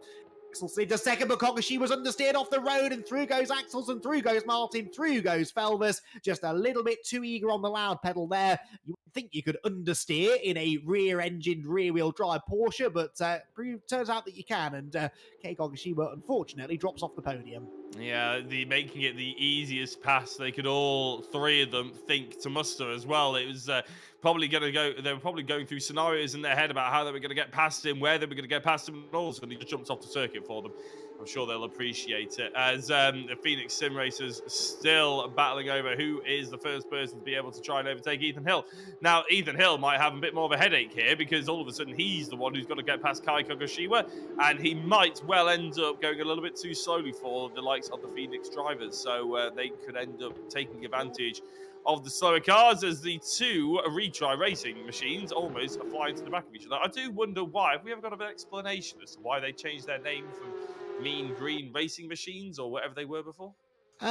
No, maybe because Axelson's coming back to have another try at VRRC. I really don't know. I mean, this has come out of the slightly warped minds of Josh Martin, I would imagine. So trying to find any logic in it is probably not really worth the effort. But if he finishes on the podium, Jack, you can ask him that question, because this is by far the best opportunity, really, that Josh has had for a podium so far.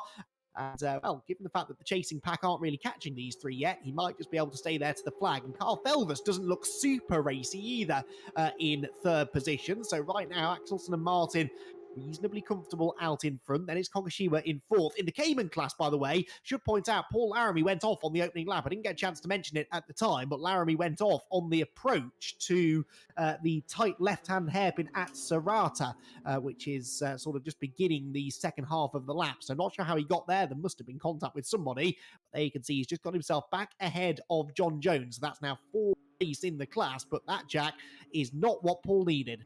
No, it isn't. And with Ben Smith leading that GT4 yet again, it's really not looking good for Paul, is it? I think Ben Smith is going into the second half of this championship somewhat running away with it. The only thing that can really save a potential charge for Paul is if Ben has a really bad round, which obviously we don't wish on anybody, and hopefully none of these drivers really wish on anybody, as Elliot Dalton gets a little bit of a love tap at the backside from Joel Lask, a little bit of a hurry up potentially, because he's got Jay Warren, race 1 winner, hunting him down just behind, and Ethan Hill really is the cork in the bottle, I'd say here. Yeah, seems to be the case, doesn't it, really, as they round the final turn. But a real sign of how difficult it is to pass round here. Jay Warren, who had all that speed in race 1, just can't find a way past Joel Lask, can he? So he's sort of stuck down in 8th position for now. Nicky Taylor is 9th, by the way, after his spin. Now, look, Nicky's not far behind this group. So Nicky Taylor for the top 5 is not beyond the realms of possibility either. We saw that he and Jay were comfortably the fastest drivers on track in race 1. And here they are towards the back of the top 10. Nicky recovering after that spin at the very first corner. But all is not lost yet for young Nicky. No, he's not. He's actually going very, very well. He is being helped somewhat by Ethan Hill, obviously. They do go on the Google Meets call. I'm sure he's sending his thanks and telling Ethan to put the good work as Ben Smith gets overtaken by one of the GT3 machines. In fact, actually, he's putting up a pretty good stint here, actually, isn't he? Trying to fight off the likes of Andy Carroll, actually. So Andy Carroll does eventually get through, thanks to the grunt of the GT3 car. But I have to say, fairly impressive Ben Smith as we cut back to Ethan Hill and Elliot Dalton continuing their race-long battle. Elliot Dalton throws in the fake, looks up the inside. Ethan just about fends him off. There was just about a GT3 car's width to have a look at, but I think that Elliot probably did the right thing in not gunning for it.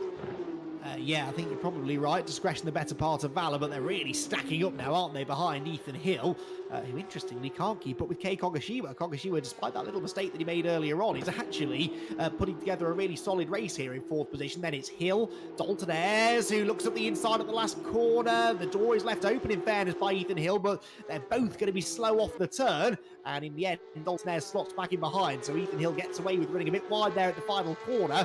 He's now punching the hole in the air for Dalton Ayres to try and benefit from. Dalton Ayres, remember, his car is the heaviest of the two, and that perhaps is explaining why he's not yet really closing in now. Maybe starts to... Oh, that was Kogashiwa. Kogashiwa has obviously put 2 wheels in the dirt there, going through the first few corners, and another little mistake, just as I was saying nice things about him, Jack, knocks him down a couple of extra spots. Yeah, I think you could only assume that he put the wheels in the grass. It just looked like he was pulling over and was just stopping early, didn't it? It's a bit of a strange one, but he hasn't let the rest of them through. So, oh no, he's done more than that. He's bumped them both off. He hasn't let them through. He's bumped them off. As Joel Lascar, Elliot Dalton Ayres, Ethan Hill, they all end up making contact, but it's all Kai Kogashiwa, wasn't it, really, who ended up going into the back of Dalton Ayres. Joel Last goes through here. Is Jay Warren trying to take advantage of it all? Oh, Kogashiwa nearly wasn't done yet, actually. Nearly got into the back of Jay Warren. Warren was the one he, I think, Lasker hip check, and that knocked him into Ethan Hill, so it was all kicking off. Kogashiwa now trying to come back at Jay Warren. This is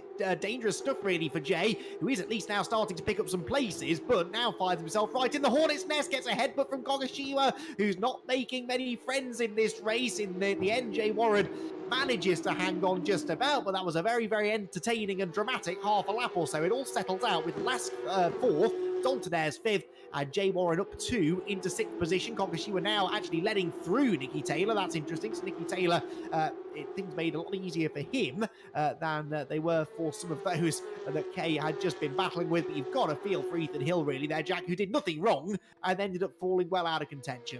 Yeah, he won't be very happy, will he? I can imagine the Google Meets call is going rather loudly right now for those drivers, but you know, I'm sure they'll all be reviewed. The steward's discretion, obviously, what gets dished out. Kyle Felvers has somewhat dropped off to the back of Axelson and Josh Martin. I think before you, I'm going to call you out here, Andy. I think you said that he's Kyle's not looking at particularly racy right now. Well, Agent in the YouTube chat has disagreed with you, shockingly, in regards to your assessment of Kyle Felvers, saying about the he's got 45 kilos on board and X, Y, and Z. And I have to say, Adrian, whilst we do appreciate that, I actually agree with Andy. Right now, if you look at him, Kyle is not as fast as the two in front of him. He's driving particularly well. That doesn't mean he's looking particularly racy, I would say. There's a bit of a distinction. Just backing you up there a little bit, Andy, for you. It's nice to have you back, Jack. Thank you. It's all right. I'm sure Max Coates was an evil co-commentator. Having said that, I actually caught a few sort of watched back snippets of Max Coates' commentary, and I have to say, considering he's fairly new to it and everything like that, he was very good, actually. So nice to know that we can back it. We can have him back potentially if we end up needing him.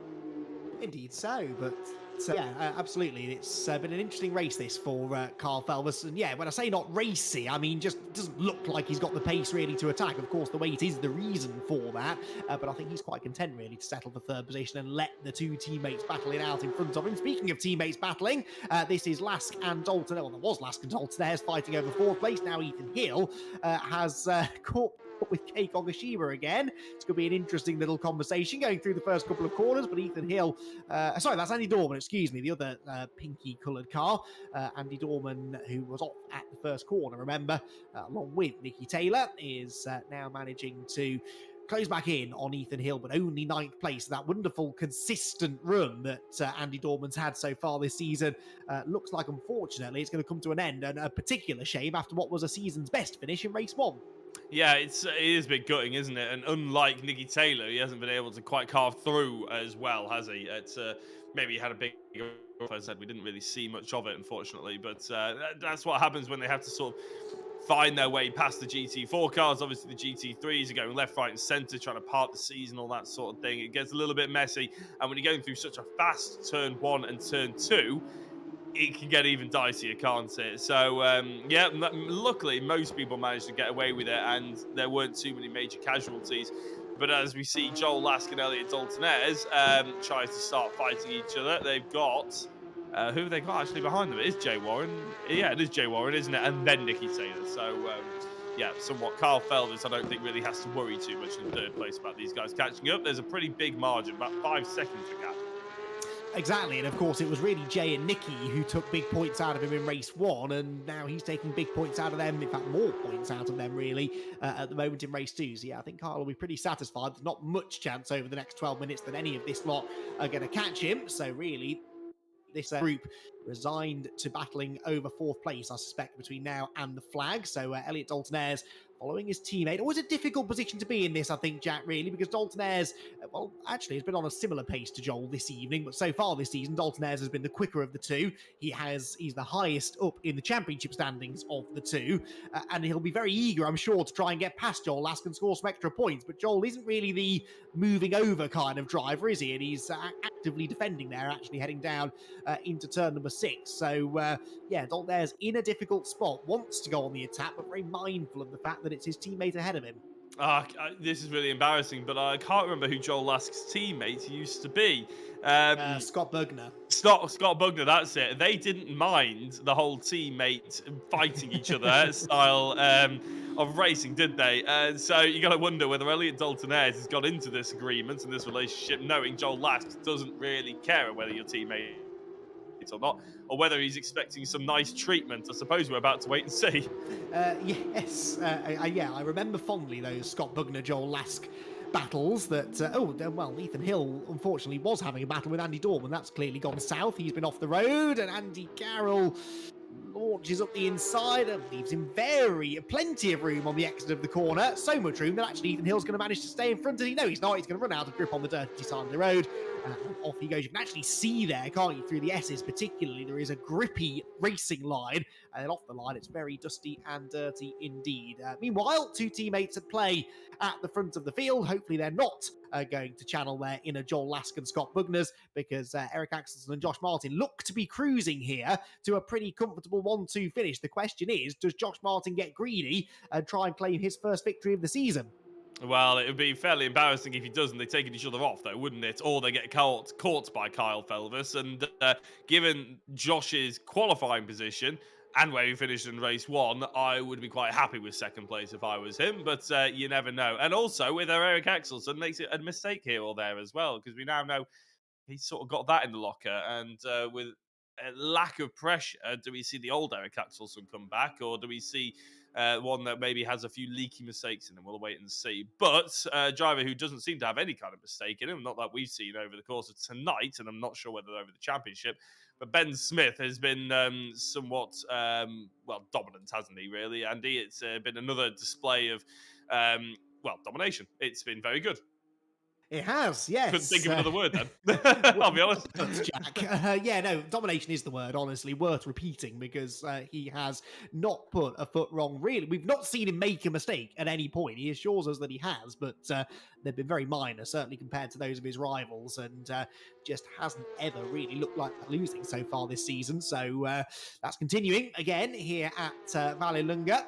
At the front of the field, Eric Axelson also not really looking like putting a foot wrong. He's got this nice little margin over Josh Martin. They're both about to appear into shot. There they go. Axelson, Martin, then we wait, and there was Carl Felvis sat in 3rd position. We have had a change further back, by the way. Jay Warren's fallen behind Nicky Taylor, so Warren back down to 7th place now. For whatever reason, Jay Warren's pace has deserted him in this second race of the evening, because not only has Nicky Taylor gone through, I actually saw it happening in the background a lap or so ago, but Jay Warren's actually falling away now from the man who managed to fend off by a second and a half or so in race 1. Yeah, if we were in real life, we'd say that his tyres have gone off somewhat from qualifying. But in the sim, obviously, they keep getting new tyres every single session. Whether or not he's churning them up, trying to catch up to Lask and all that, as Ethan Hill and Andy Carroll go side by side, is another discussion. But with 7 or 8 minutes to go, I'd be surprised if Nicky Taylor hasn't chewed through his tyres more than anybody, having to have this recovery drive. So I don't think Jay Warren can really point to that as an excuse either. No, not really. It's been a bit of a strange one, this, from Jay, and, we're being maybe a bit hard on him because it is his first try doing a championship here at the VRRC. We're very used to seeing the performances of people like Kyle Felvis, for example, and Eric Axelson of old, where, they'll win the first race and then be straight back on the podium in race 2. we forget, I think, sometimes how difficult that is to do. And it took them a number of seasons to get to the point where they were able to do that. And the championship's so much more competitive now than it was even 12 months ago. It's not easy for someone like Jay to come in and win a race and then get back to the podium in a reverse grid race. So he's doing well, don't get me wrong, but he would have loved, I'm sure, to be up there fighting Kyle Felvers once again in race number 2. But it really was that early progress that Felvers made that's made all the difference, because since then his pace has only been good enough to sort of hold on to 3rd position, and had he not made all of that progress early on, then he might have found himself in this battle between the two teammates, which continues on. Joel Lask 4th, Elliot Dalton-Ayres in 5th position. And I don't think, I was about to make the point, I don't think Elliot Dalton-Ayres is settling for 5th place, and his very aggressive run into turn 6 there sort of supports that theory. He was keen, wasn't he, on the brakes? I don't think keen enough, though, as soon as he decided to go back 5 yards past the braking point. He did manage to get it stopped. He didn't go off the edge of the circuit, and it looked like he got a half-decent run, but every time he gets to a corner, it looks like he's just overdriving slightly going into them. Again, it's sending a lot of speed through. We'll see if he hurts on the way out. Ultimately, you do want to be quick out of the corners, but in the short, sharp complex that he's currently in, maybe it won't be too bad for him. Nicky Taylor, who has been quick, is not. We've been talking about Jay Warren and not being able to really perform at the same level as he did in race 1 and in qualifying. Well, Nicky Taylor, I know he had that spin, but he also isn't really able to overtake the two in front of him, is he? And he had a similar pace to Jay Warren. So it just, I think, is one of those tracks, Andy, which is very difficult to get any kind of momentum going. And to be fair, these GT3 cars, very aero heavy. I wonder if the wash is hurting them just a bit, and they're having to come off the throttle a little bit, so they're struggling to follow each other. Well, I've noticed sometimes when we've been on the rear-facing camera through that sequence of corners that we've just been through there, turns 1, 2, and 3, I have noticed the car behind very often dropping back as they go through the turns. And I think that is what that is about. I think it's because they're having to lift off because of that aero wash. Ethan Hill, meanwhile, has given up. He's in the pit lane. He's going no further. And after his dramas earlier on, his race sadly is run. So Ethan Hill is not going to make it to the finish. But yeah, I think you might have a point there about the dirty air, particularly through those corners, because they're flat out turns 1, 2, and 3, but only just flat out in cars like these. And when you're on the limit like that, you need all of the aerodynamic grip that you can get. Nicky stay very late on the brakes, heading into the tight left-hand hairpin then, as they were in the process of lapping John Jones. Nicky almost saw a chance to put the moves on Elliot Dalton-Ayres, but Elliot managed to see that one coming. Stays in front for now. Yeah, Nicky going for that later apex as well to try and get a bit of a run. Again, as Andy was saying before, a couple of different lines available to the drivers here. But quite a few of them in this little pack going sort of line of stern somewhat, especially the two teammates. They don't seem to be alternating, but Nicky seems to be trying something different at nearly every corner, doesn't he, to try and get a little something, a little advantage ahead of the two in front of him, as we see the later apex from the Phoenix sim races, whereas Nicky Taylor goes for that tucked in entry, wider exit line. He's got a decent run here, though, Andy. To go down to the chimneys, he might actually have a chance. Yeah, let's see then. On board with Nicky Taylor. Let's see whether or not he's able to keep his foot in it through the right-hander, just about. Watch the way they ride the curbs as well, through the right and the left. The curbs really slippery at this track for whatever reason, but you can use that to your advantage. It really helps to rotate the car, hooks the car around the corner, and allows you to keep the wheels straighter, which then means you're scrubbing off less speed. Wasn't able to have a go into turns 4 and 5, but maybe down the back straight here, he can have a bit of a go. He's close enough to Dalton-Ayres, I think, to look to the inside, which he does, tries to commit. Dalton-Ayres is later on the brakes, misses the apex as a result, but Nicky Taylor can't quite get the nose in the gap, can he? Well, maybe still it could be on, because Dalton-Ayres runs out wide. He's got the inside line for the next turn, though, and Nicky Taylor frustratedly has to continue staring at the back of that car, and of course all the time they're battling, Jay Warren's thinking, hang on a minute, I might yet be able to get back into this. And if you are wondering whether he did get a good run, or whether we were correct in our guessing, or whether Elliot Dalton-Ayres made a mistake, well, Nicky Taylor with the purple Sector 1, his proof is in the pudding. The wash may hurt you, but the slipstream is certainly an advantage, isn't it? Jay Warren with green Sector 1 as well, following Nicky Taylor in that attempt to get past in the last couple of minutes. We've got 2.5 to go. That's probably only going to be about 2 laps, I think they're going to get out of this. And so the opportunities are running out somewhat for Nicky Taylor to crack into the top 5. Yeah, looks like that is the case, but he's not going to give up just yet, is he? Out of the final turn, and he'll now Start that all over again. Gets the run, gets the slipstream. He's maybe a touch further back than he was at this point a lap ago. But look, they've got Sam Milner to put a lap down, and this is not a good place to be catching traffic through the full commitment opening couple of corners. That might just delay Joel Lask slightly. He sweeps through. Then Elliot Altonaires looks to the inside. Milner sees him coming and leaves the door open. But did that just delay maybe Nicky Taylor on the apex? No, not really. They all come out the other side pretty much the same distance apart as they were going into the corners, but Nicky Taylor, yeah, not quite as close as he was a lap ago, heading down the back straight here into the long right-hander. Again, Dalton Ayres takes that really early turn in, and then sort of he V's the corner off, doesn't he? Hits an early apex, then drifts out wide in the middle of the corner, and then squares up and hits the second apex again. It's a really interesting way of tackling that corner, but it seems to be working. It does indeed, doesn't it? And Nicky, nice and close. He's going to have one more opportunity where we were just having a look. Nice and close little battle between, I was going to say Josh Martin and Eric Axelson, but Eric Axelson's actually just put in a green sector 1 to just pull a little bit of a gap. Josh Martin with a green sector 2, though, means they are a little bit closer, but a long distance away from Carl Felvers, who in equal parts is long distance away from Joel Lask. So I think it's going to be an Eric Axel. It should be anyway. I've said it's going to be. It should be, Andy. A retry racing 1-2. Should be, but we've seen stranger things happen, and certainly Josh Martin is not seemingly content with finishing second. So let's not be handing them out the points just yet. We'll get them to the line first. Here comes Nicky Taylor round the final corner. And he is in 7th place. Yeah, dropped back, hasn't he, then, from that group ahead. So I was about to try and work out why I thought Nicky Taylor was on his own. He wasn't before, and he's definitely had a moment. So he slips down into 7th place. A frustrating second race of the evening for Nicky. The leaders, though, head down the back straight once again. And Josh Martin, he gets close at certain parts of the track. Not really close enough at the moment to have a go. But Elliot Dalton Ayres, definitely close enough to force some defensive moves out of his teammate Joel Lask. He is indeed. So we were contemplating whether Joel Lask was going to be the more aggressive one. It's Elliot Dalton Ayres, isn't it, who's looking very interested in trying to get that 4th position away from his teammate. They both almost run wide. Actually, they pretty much judge that to perfection, whilst they don't have Nicky Taylor for a headache anymore. And here it is, Eric Axelson rounding out the final couple of corners, the final infield section, the twisty, twindy stuff. And we're going to see a retry racing 1. So I'm going to be confident and say it now, Andy, because there's not many opportunities they can throw it away. I have learnt my lesson. I ain't saying anything. Through the last couple of corners they come then. Just the one more turn to be negotiated, and it will be a really, really popular 1-2 finish this for two drivers who have had a bit of an up and down season, it must be said. Axelson's had that race win and a podium at Donington Park, but apart from that, not a lot to write home about. That changes tonight, though, because he leads home a team 1-2 finish here at Vallelunga.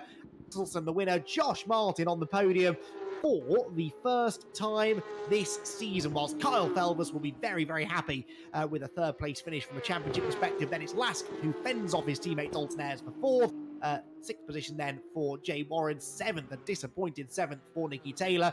A disappointed 8th position as well for Kei Kogashiwa, and a disappointed 9th Randy Dorman. All 3 of those drivers had the potential to do a bit better tonight. Then it's Craig Curtis completing the top 10 ahead of Andy Carroll, whilst Ben Smith-Jack is making his way home for a remarkable 6th race win from 6 race starts. Yeah, Ben Smith, he's, there's a word for how he's been tonight, Andy, and I can't quite get it.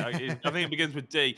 But I have to give a quick shout out to Paul Laramie as well, who has recovered from his spin on lap 1 and is currently in 2nd place. So although it's a bit of a shame in the way that Paul Laramie's come in 2nd place, he has still picked up those points. So ultimately, to him, that's the most important thing. But Ben Smith does now come across the line, and he'll be... Oh, sorry, no, he doesn't, actually. He hasn't quite hit it. He's going around the final corner, isn't he? But he does come across the line in about 10 seconds' time to pick up yet another victory, and we'll be happily having another chat to him in a couple of seconds' time. Here is Paul Laramie coming around the final couple of corners, and it's been a pretty decent showing from Paul, but he hasn't quite been as quick as he probably would hope to try and challenge for that top step.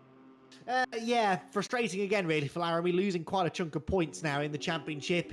He's going to have some work to do going into the second half of the season, but 2nd place is a solid finish nonetheless, and at least he's banking points. You never know what the future may hold. Third place has already gone to Chris Blakey, meanwhile, within the Cayman class. But it's Eric Axelson who claims another race victory, his second of the season within the Cup class. And we'll be chatting to him and the other top three in just a few minutes.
Welcome back, everybody. Then race 2 complete here at Vallelunga. We've got our podium finishes for across the two classes ready and waiting to have a chat. And we'll begin with our race winner, Eric Axelson, who nets a second victory of the season. Eric, that's a bit more like it.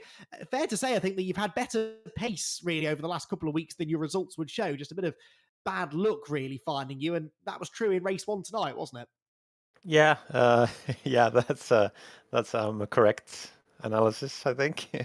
I've been, I've been really like I'm inconsistent this championship, and yeah, it's a tricky car, and you know, but when when reverse grid hits right, there's still a chance.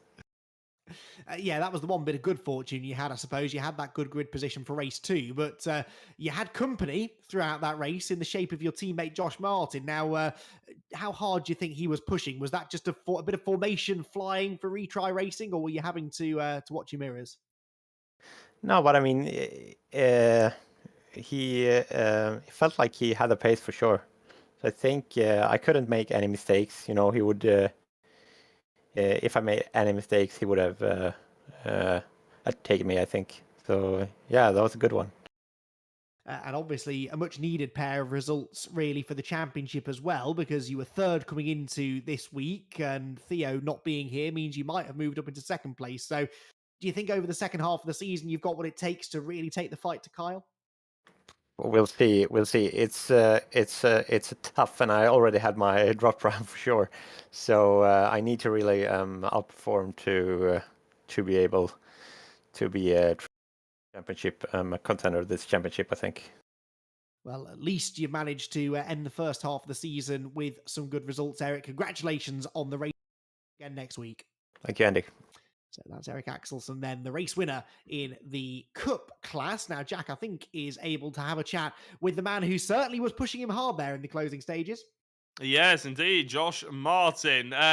You never seem satisfied with the second place, even if it's your teammate ahead of you. How close were you pushing him at the end?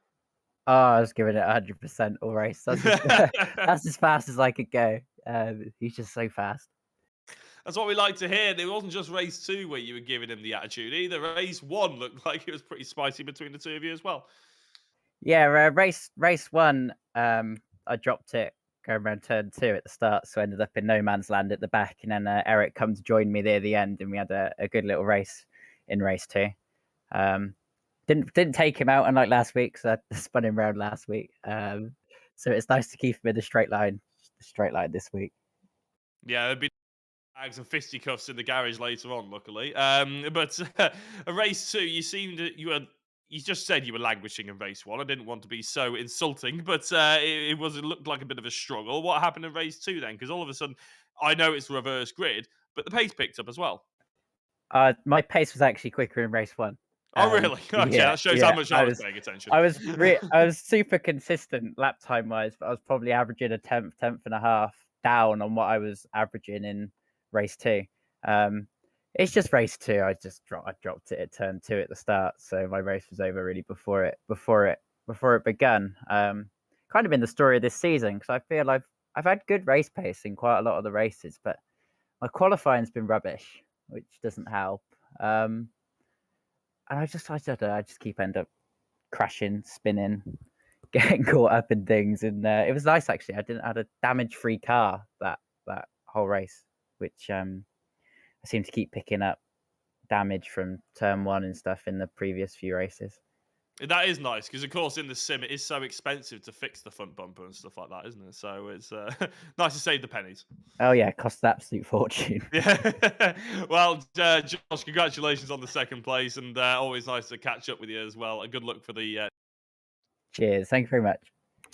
Excellent stuff. Always great to have Josh back on the podium. Hopefully not the last time that we'll see that this season. Now, third place in that class, our championship leader, dubbed by someone who admittedly is rather biased towards him as the reversed grid king. This Carl Felber's not a bad reverse grid drive, actually, there to third.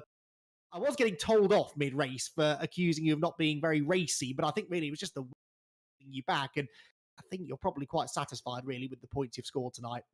Yeah, I think it's good points, and that's all I was aiming for, though. I wasn't trying to be that racy. I just wanted consistency, and, that's what we've brought, and that's what we've had. So, consistency is key in a championship like this. If you can consistently get good points all the time, then that's what you need. You don't need to be making mistakes and, having bad races like some people.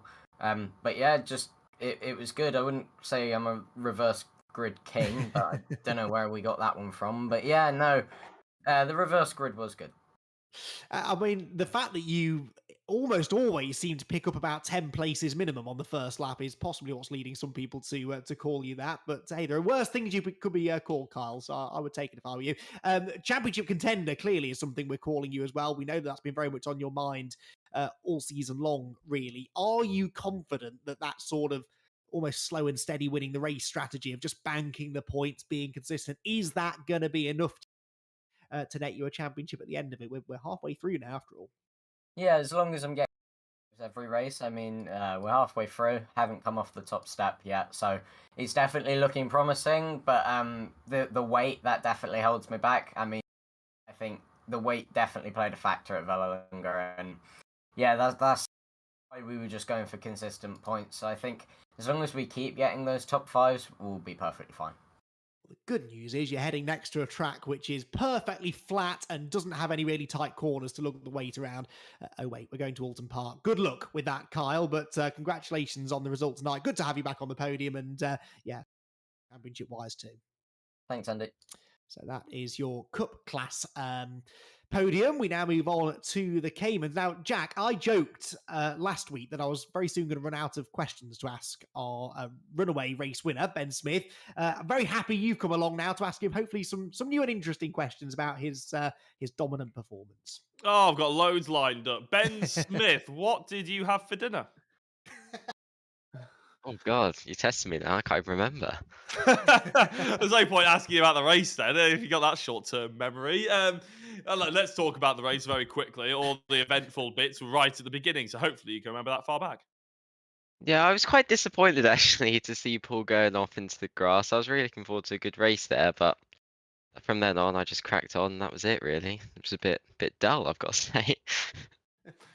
I genuinely am struggling a little bit, but you say it's dull. Have you ever thought about jumping up to the GT3 category? Is there a chance that towards the end of the season, if you had the championship won and mathematically you would jump up and see how quick you are in that? Yeah, by all means, I'd definitely give it a go. I'm a big Porsche fan, so whatever it is, I'm happy to give it a whirl. This is actually that's just sparked a good question. Thank you very much. What have you done before in the sim world? Andy's probably asked you this over the season, but I don't know. So indulge me. I mean, I've been told that iRacing is a cursed word around here, but I have been doing that in recent times, and also a bit of ACC as well. But just generally a few leagues here and there, just more casual stuff. This is the first sort of, I don't no, proper league, I'd say I've done. It's really good fun though. Well, by the looks of it, you're doing pretty well in the proper leagues as well. So fingers crossed you stick around. And as you said, maybe jump up to the GT3 on the last round if it is won mathematically. But that's probably a bit insulting to Paul Laramie because it looked a lot easier for you in that second race than it was just because he had that little spin, didn't he? He looks like he's Yeah. getting a little bit quicker. Oh yeah, 100%. His pace was definitely much more with me this weekend. Like I say, I was looking forward to a good little fight. Sadly, he got a bit unlucky again. Well, Ben, it's been a pleasure speaking to you 3 times tonight, and I'm sure we'll probably be speaking to you again next week. Yep, all being well. Well done on the extra first place. Thank you very much indeed. So well done, Jack. You need to pace yourself, though. We've got another 4 rounds of questioning, so I'll come up with some. There we go. Good stuff. Right, moving on. Second place in the Cayman GT4 class was Paul Laramie. Again, you're making a habit of this these days, Paul. These second place finishes. I mean, time was you would have given your right arm to be consistently finishing second, but it's just not quite enough at the moment, is it? No, just not quite enough. Got a bit unlucky at the beginning of that. Got a good, decent start off the line. Got through the gap between Chris and Sam, and then got to the, I can't remember what corner it was, but just got swamped by the GT3s and had a slight touch and spun me around. So by that point, it was just seeing if I can catch back up again. Yeah, we caught a glimpse of that in the background. I was going to ask you how you got there. We now know, but it's a big shame because we heard Ben there saying he was relishing the chance to have a bit of a scrap with you in that one. And, you know, based on the pace that you've had tonight, I think that could have been a possibility, couldn't it?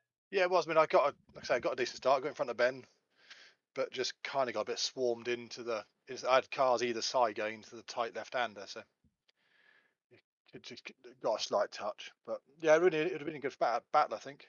There's places to defend here, there's places to attack. But shame it's spun round, really. But pleased to get back to second place. Chris was unfortunately had a spin when I was chasing him down, but yeah, as a points, it's like it's been trying to score points consistently and see what happens at the end of the season.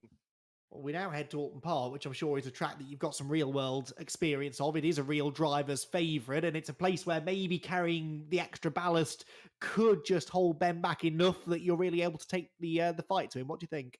Yeah, I think so. I like Oulton Park, although it was one of my less favourite tracks this year in the real world when I blew my engine up. But but yeah, I like Oulton Park. It's a good track. Be interested to see how the ballast plays out through it. It's quite undulating. It's very different to Vallelunga. But yeah, look forward to it. Excellent stuff. Well, Paul, congrats. 2 solid second place finishes, and we wish the very best of luck for next week. Thanks, Andy. That's Paul Laramie then. We've got one more person to chat to, and it's the man who's been really alternating podium finishes with Sam Milner. Jack, it was Sam you chatted to in race 1. This time around, Chris Blakey joins us on the podium. Yes, Chris, congratulations on the 3rd place. I'll be honest, while Andy was having a chat there, I was writing down some questions for Chris next time. Sorry, Ben Smith next time. Yeah. But yes, a 3rd place. It's nice to secure under your belt, isn't it? Yeah, it was. Yeah, 2 third places tonight, so not too bad. I was really hoping to try and keep second. I was frantically doing maths in my head, watching the gap of Paul closing me down. And I was thinking, if I just keep it a few tenths, just a few tenths here and a few tenths there, then I dropped the wheel and it spat me off. Oh. It's just something rotten, and just that was it. So, is what it is. Always the way, isn't it? You spend so long deliberating about like doing this mental maths, and all of a sudden you're ends up thrown away by a dropped wheel or some contact or something, isn't it? You have to do it all over again, which is a bit of a shame. But in terms of the championship, it puts you in a pretty nice position, doesn't it? Do you see yourself potentially catching up to the likes of Ben Smith or Paul Laramie at all in terms of the pace deficit, or is that fight with Sam Milner really the one you're focusing on? I've got to do something to try and find, like, I haven't had much practice this week because I've been away this weekend. 8 tenths, I think, was the gap to Ben, which I just don't know where I'm getting it from or where I'm losing it. So I'm going to try and get some fair bit of practice in for Oulton. I love Oulton, both in the real world and on the sim. So fingers crossed, we'll try and make up some ground. Well, not to sound too much like I'm brown-nosing, but I'm sure that Rich can help you with some driver coaching if needs be. That is one of the Simulator VRRC products that is on offer here at this community, but I'm sure you'll probably be able to teach him a thing or two as well. Now Oh, well done. I know, yeah, I like that little segue there. Thank you very much. But yeah, Chris, well done on the 2 third places. You never know. Hopefully, we'll be speaking to you, next week or at some point this season. Yeah, see how next week goes. Thank you, guys. Excellent, good stuff. And yeah, Jack, are you getting paid extra for all the plugs? Is there something going on I should know about? I feel like I should be getting paid extra for the 20 minutes we ran over, to be honest. No. But here we are. Good luck with that. Right then, let's get this then, shall we? By taking a look at where we're heading to in a week's time, because we are heading into the second half of the season now. And as I mentioned a couple of times there, we'll be racing at Oulton Park for the next round of the championship, a circuit that is very popular with the pair of us. I have, though, forgotten, not for the first time, to discuss our driver of the round. I think, Jack, it's been decided that we're going with Jay Warren. Do you concur? I do agree with that. Yeah, I mean, he was very good in qualifying, very good in race 1 as well. And in race 2, he sort of fought back up. I thought Taylor was on for a shout in race 2 especially, but then we didn't see what happened to him. He dropped off, or whether there was contact or something like that. But Nicky was very good in qualifying, very good in race 1 as well. But after that mistake in race 2 or contact, not sure what it was, Jay Warren was the obvious choice. And I agree. So there we go. Jay Warren, then, our driver of the round for this week at Vallelunga. So he'll be getting the driver of the round award heading to him very As I said, we'll be heading to Oulton Park in a week's time. We hope that you will join us for what should be an exciting pair of races around one of the great racetracks in the country. Myself and Jack Oliver will be to talk you through all of the action. A big thank you to Jack for making his return. Good to have you back, mate. And a big thank you as well to Rich for all of his hard work on the broadcast. We'll all be back again, same time, same place next week to kickstart the second half of the season.